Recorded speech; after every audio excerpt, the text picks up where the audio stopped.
The radio crackled to life in the darkness of the Afghan mountains. Lieutenant Commander Jake Harrison pressed his earpiece closer, straining to hear the transmission over the howling wind that cut through the rocky terrain like a blade. His team of 8 Navy SEALs had been moving through the treacherous landscape for 6 hours, their mission clear but dangerous: extract a high-value intelligence asset from deep within Taliban territory. "Phoenix is in position," came the voice through the static, that sent a ripple of curiosity through the squad. Phoenix. None of them had heard it before, and in their line of work usually told you everything you needed to know about an operative. This one was different. It carried weight, mystery, and something else Harrison couldn't quite place. Staff Sergeant, the team's communications specialist, adjusted his equipment and looked questioningly at his commander. "Sir, Phoenix is requesting immediate extraction. Says the intel package is compromised and enemy forces are closing in fast." Harrison studied his tactical map, the green glow illuminating his weathered face. Their original extraction point was still 3 kilometers away, but Phoenix was calling from a location that put them dangerously close to a known Taliban stronghold. The smart play would be to stick to the plan, but something in that voice over the radio made him reconsider. The landscape around them was unforgiving. Jagged rocks jutted from the mountainside like broken teeth, and the narrow paths they followed had been carved by centuries of wind and rain. One wrong step could send a man tumbling into the abyss below. But these weren't ordinary men. These were Navy SEALs, trained for exactly this kind of impossible mission. Petty Officer First Class Danny, their sniper, was already scanning the horizon through his scope. "Movement to the northeast, boss. Looks like a patrol, maybe 6 or 7 hostiles." His voice was calm, professional, but Harrison could hear the underlying tension. They were running out of time. The team had been deployed to this region as part of a larger operation to disrupt Taliban supply lines and gather intelligence on their leadership structure. What they hadn't expected was to be diverted for an emergency extraction of an asset they knew nothing about. Phoenix could be anyone: a CIA operative, a local informant, or even an enemy combatant who had switched sides. In the fog of war, trust was a luxury they couldn't afford. Chief Petty Officer Tom Bradley, the team's demolitions expert, checked his watch and signaled to Harrison. "Sir, if we're going to move, we need to do it now. Sunrise is in 2 hours and we'll lose our cover." Harrison made the decision that would change everything. "We're going for Phoenix. Take point. Keep that line open. I want constant communication." He paused, looking at each member of his team. "And everyone stay sharp. We don't know what we're walking into." The team began their descent toward Phoenix's location, moving like shadows across the rocky terrain. Each man carried over 60 pounds of equipment, from weapons and ammunition to medical supplies and communication gear. Their night vision goggles turned the world into an eerie green landscape, where every shadow could hide an enemy and every sound could mean the difference between life and death. As they moved, Harrison couldn't shake the feeling that this mission was different from anything they had done before. The urgency in Phoenix's voice, the secrecy surrounding the identity, and the dangerous location all pointed to something bigger than a routine extraction. His instincts, honed by 15 years of special operations, told him they were about to walk into something that would test every skill they possessed. The path wound through a series of caves and overhangs that provided natural cover, but also created perfect ambush points. Moved like a ghost, his weapon ready, eyes constantly scanning for threats. Behind him, the rest of the team maintained perfect formation, each man covering a different angle of approach. Suddenly, his voice cut through the silence. "Boss, Phoenix is on the move. Says Taliban forces have surrounded the original position and they're moving to a secondary location." Harrison felt his jaw tighten. A moving target made everything infinitely more complicated. The new coordinates put Phoenix near an abandoned village that intelligence reports said had been empty for months. But Harrison knew better than to trust old intelligence. In this part of Afghanistan, situations changed by the hour, and what was empty yesterday could be crawling with enemies today. As they approached the village, held up a closed fist, signaling the team to stop. Through his scope, he could see movement in the ruins ahead. "Multiple contacts," he whispered into his microphone. "Looks like Phoenix wasn't the only one who thought this was a good hiding spot." Harrison studied the layout through his own optics. The village consisted of about 20 mud brick buildings, most with their roofs collapsed from years of neglect and conflict. Stone walls created a maze of potential cover and concealment, but also countless places for enemies to hide. Phoenix, this is Wolf Leader. Harrison spoke into his radio using his own. We have eyes on your location, multiple hostiles in the area. What's your status? The response came immediately, and for the first time, Harrison noticed something about the voice that made him pause. There was something different about it, something that didn't match the typical profile of the assets they usually extracted. Wolf Leader, Phoenix here. I'm in the building with the blue door, second floor. I can see at least 12 Taliban fighters setting up defensive positions. They know I'm here. The voice was steady, professional, but there was an edge to it that spoke of someone who had been in dangerous situations before. Bradley moved up beside Harrison, his eyes scanning the village through his own scope. Boss, that blue door building is right in the middle of their perimeter. Getting in and out is going to be like threading a needle. Harrison knew Bradley was right, but they had come too far to turn back now. Raise headquarters. Let them know we're about to go loud. I need you on overwatch. Pick your targets and wait for my signal. The team spread out into assault formation, each man knowing his role without needing to be told. They had trained for scenarios like this hundreds of times, but training never fully prepared you for the real thing. The smell of dust and gunpowder in the air, the weight of knowing that one mistake could cost lives, the split-second decisions that separated success from catastrophe. As they prepared to move into the village, Harrison found himself wondering again about Phoenix. Who was this person that warranted such a dangerous extraction? What intelligence could be so valuable that it was worth risking 8 Navy SEALs in the middle of Taliban territory? The answer to that question would come sooner than he expected, and it would change everything he thought he knew about this mission. His voice crackled through the radio one more time. Boss, Phoenix says the package is critical, says it could change the entire course of operations in this sector. Harrison felt a chill run down his spine. In 15 years of special operations, he had learned that when someone said intelligence could change everything, they usually meant it. The team was now in position around the village perimeter. Each man had a clear field of fire and an assigned route of advance. The plan was simple in concept but dangerous in execution. Create a diversion, breach the building, extract Phoenix, and disappear back into the mountains before enemy reinforcements could arrive.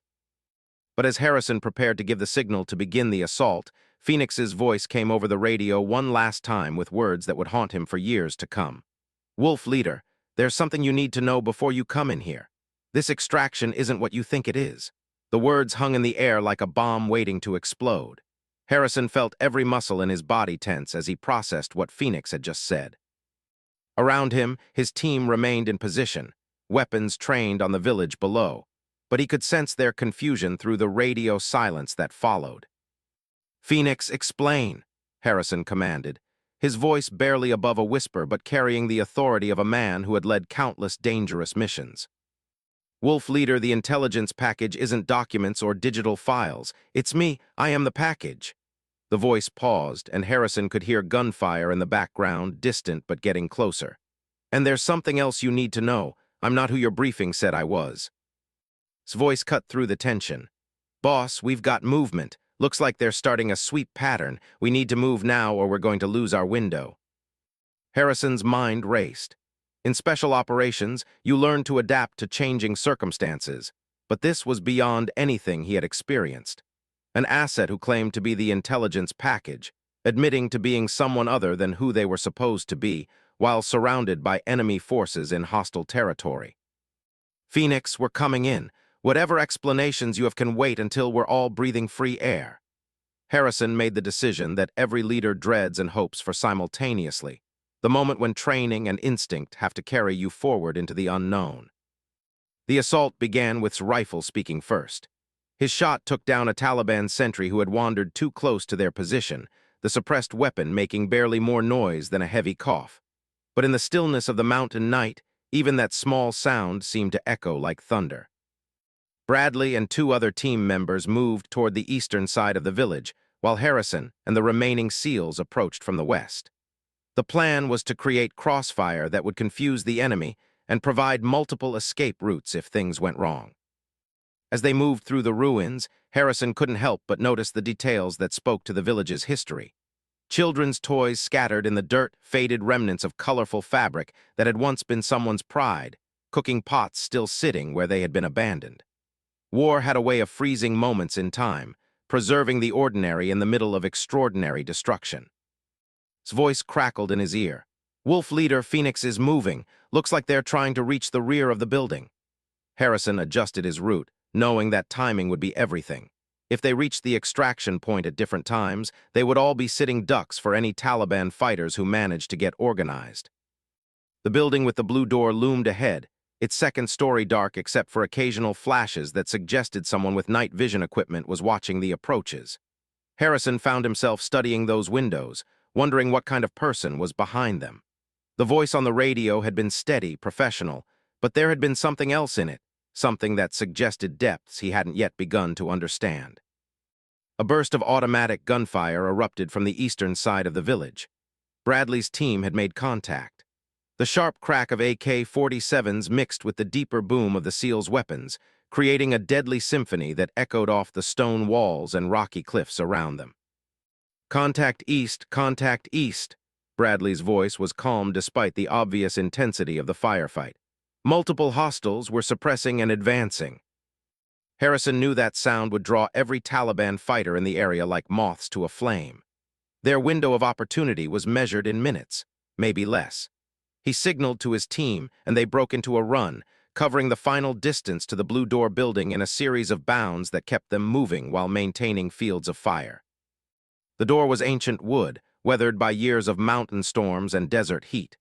Harrison didn't hesitate. He kicked it open and immediately stepped aside as his teammates flowed through in perfect formation.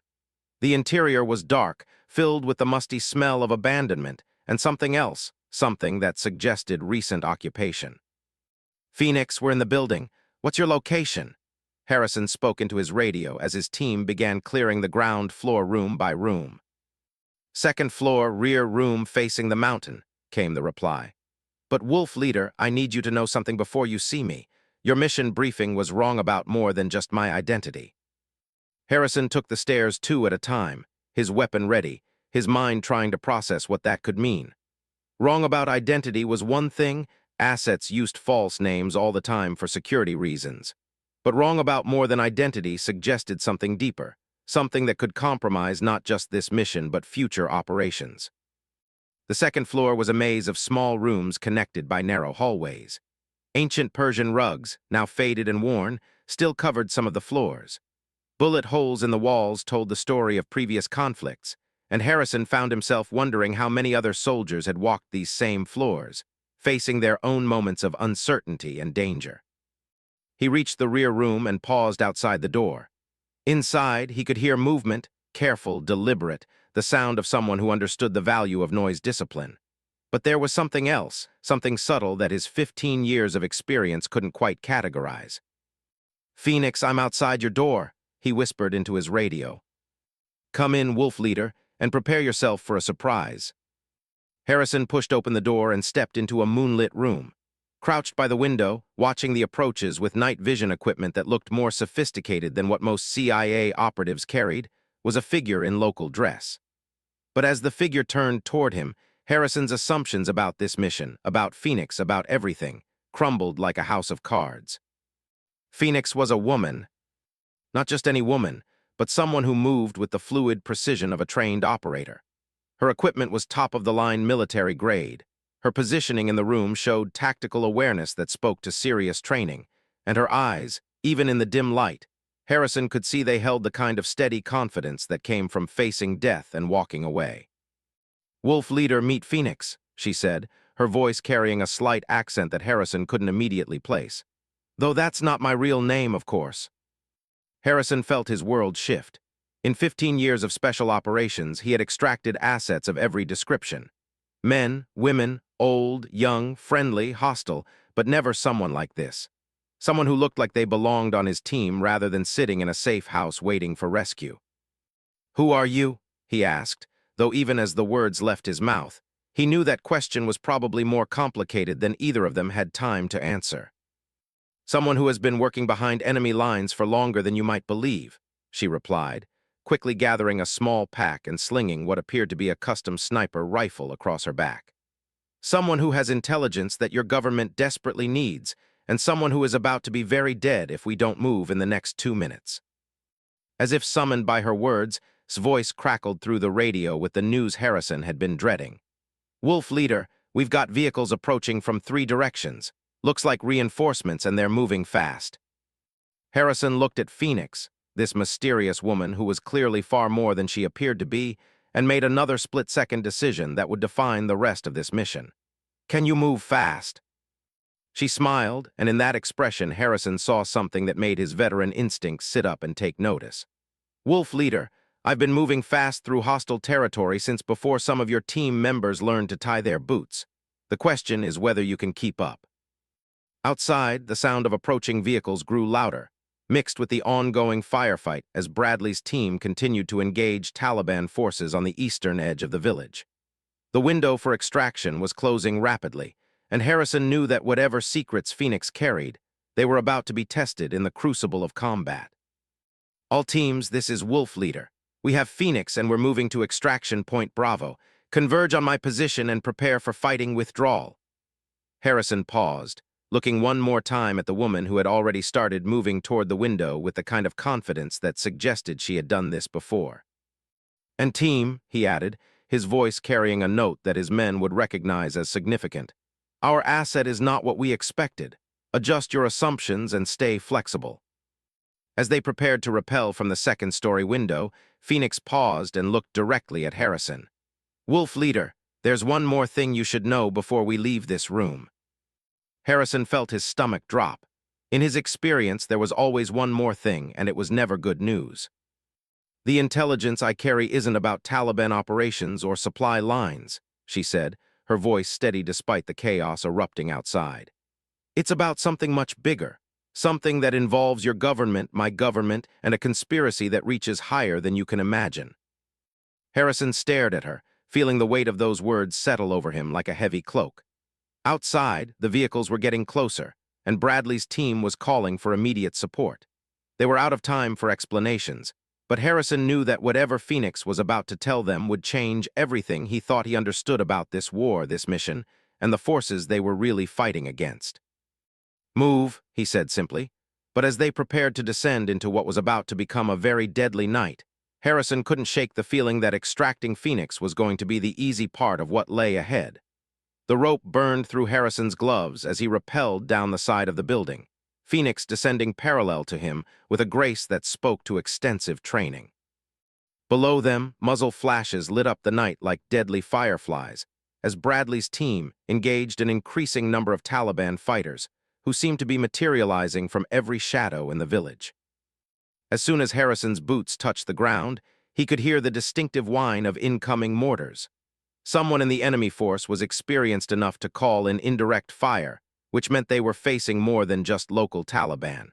This was organized, professional, and getting more dangerous by the second. "Wolf Leader, we've got a problem," his voice cut through the chaos. "Those vehicles aren't just reinforcements. I count at least 20 fighters, and they've got night vision and thermal equipment. Someone tipped them off about exactly when and where we'd be." Harrison felt ice form in his stomach. A leak meant this wasn't just a rescue mission gone wrong, it was potentially a trap. He looked at Phoenix, who was checking her weapon with the calm efficiency of someone who had been in similar situations before. Too many times before. "Phoenix, how many people knew about your location?" Harrison asked as they moved toward the rally point where his team was supposed to converge. "That's what I've been trying to tell you," she replied, her voice steady despite the gunfire erupting around them. "I'm not CIA, Wolf Leader, I'm not even American." The confession hit Harrison like a physical blow, but before he could respond, his voice crackled through the radio with urgent intensity. all teams, drone overhead, and it's not one of ours. Looks like they're painting targets for airstrike." Harrison's training took over even as his mind reeled from Phoenix's revelation. Enemy air support meant they had minutes, maybe seconds, before this extraction became a massacre. "All teams move to Rally Point Charlie. We're going with Contingency 3. Contingency 3 was their worst-case scenario plan, a fighting withdrawal through the most dangerous terrain in the operational area. It meant abandoning their planned extraction route and heading deeper into the mountains, where helicopter support would be impossible and every step could trigger an avalanche or landslide.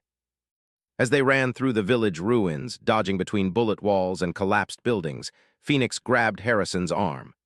Wolf leader, there's something else. The drone overhead. It's tracking me specifically. I've been carrying a subcutaneous tracker for the past 6 months. Harrison stopped so suddenly that the seal behind him nearly collided with his back. You've been what? It's not what you think, Phoenix said quickly, scanning the sky for the drone they could hear but couldn't see. The tracker was part of my cover.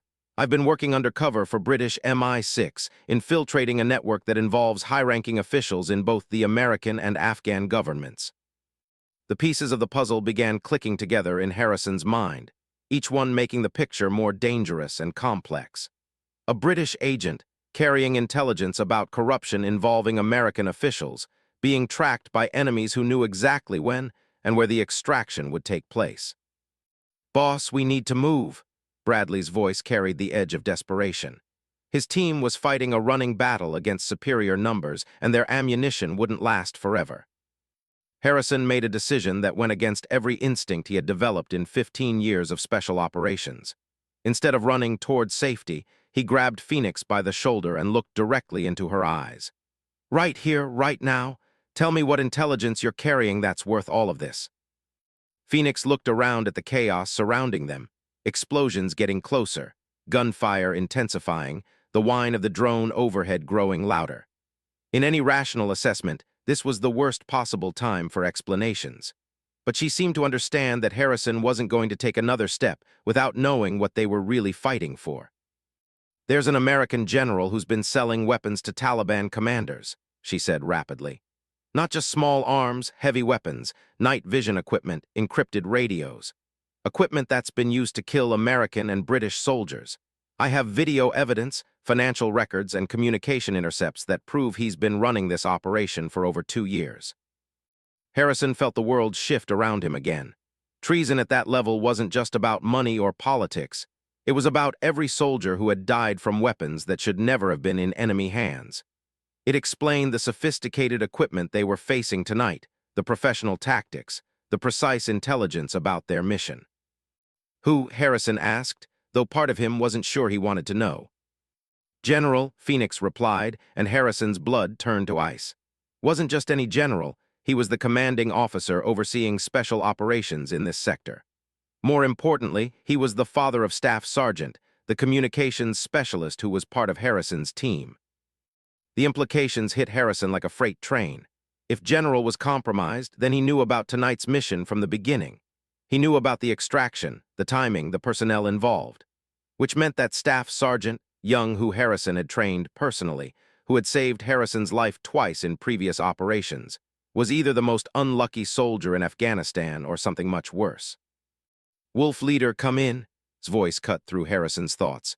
We've got incoming helicopters, but they're not ours. Repeat, multiple aircraft inbound, and they are not friendly. Harrison looked at Phoenix, seeing in her eyes the same terrible understanding that was forming in his mind. This wasn't just a rescue mission that had gone wrong. This was an elaborate execution, designed to eliminate Phoenix before she could deliver her intelligence, and to make it look like a routine special operations mission that had encountered unexpected resistance. How long have you known? He asked Phoenix as they began moving again, weaving between buildings as enemy fire intensified around them. I suspected when the extraction was moved to this location, she replied, pausing to return fire at Taliban positions with precision that confirmed her military training. This village is a kill zone. Anyone with tactical knowledge would know that. But I thought maybe your people just didn't have good intelligence about the terrain. Harrison activated his radio, knowing he was about to make the most difficult decision of his career. All teams, this is Wolf leader. We have been compromised at the highest level.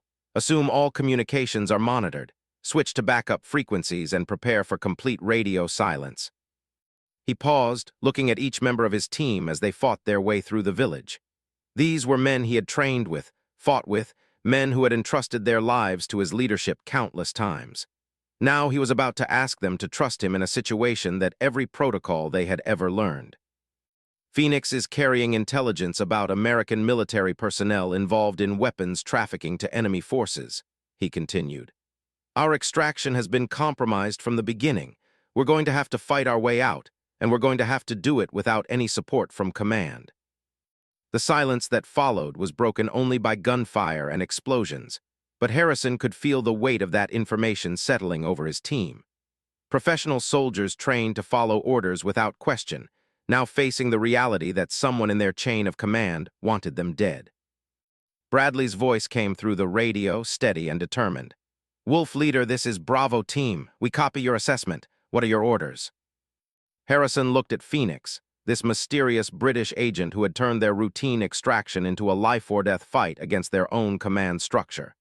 "We finish the mission," he said simply. "We get Phoenix and her intelligence to friendly forces, even if we have to walk out of Afghanistan to do it." Staff Sergeant's voice crackled through the radio, and Harrison listened carefully for any sign of betrayal or deception. "Wolf Leader, this is comms. I'm reading multiple enemy positions converging on our location. Recommend immediate extraction to alternate landing zone." Harrison studied his voice, trying to detect any hint of the knowledge that his father was the target of Phoenix's intelligence. But all he heard was the same steady professionalism that had made one of the best communications specialists in the Navy. "Negative comms," Harrison replied. "We're going to ground. Maintain radio watch but prepare for extended operations." As enemy fire intensified around them, Harrison realized that the hardest part of this mission wasn't going to be fighting their way out of Taliban territory. It was going to be figuring out who among his own people he could trust, and whether the intelligence Phoenix carried was worth the lives of the 8 Navy SEALs who had risked everything to extract her. Phoenix moved beside him with the fluid grace of a professional soldier, returning enemy fire while scanning for escape routes. "Wolf Leader," she said during a brief lull in the fighting, "there's one more thing you need to know about the intelligence I'm carrying." Harrison felt his heart sink. In his experience, there was always one more thing, and it was never good news. "The weapons trafficking isn't just about money," Phoenix continued, her voice carrying the weight of terrible knowledge. "It's part of a larger operation designed to prolong this war indefinitely. Someone very powerful wants Afghanistan to remain unstable, and they're willing to sacrifice American soldiers to make it happen." As enemy helicopters appeared on the horizon and the sound of approaching ground forces grew louder, Harrison realized that extracting Phoenix was no longer just about completing a mission. It had become about exposing a conspiracy that reached into the highest levels of the American military, even if it meant fighting their way through hell to do it. The battle for their lives was just beginning, but Harrison now understood that they weren't just fighting for survival. They were fighting for the truth, and for every soldier who had died because someone in their own command had betrayed them for money and power. That knowledge gave him strength as they prepared to face impossible odds with nothing but their training, their weapons, and their determination to see justice done.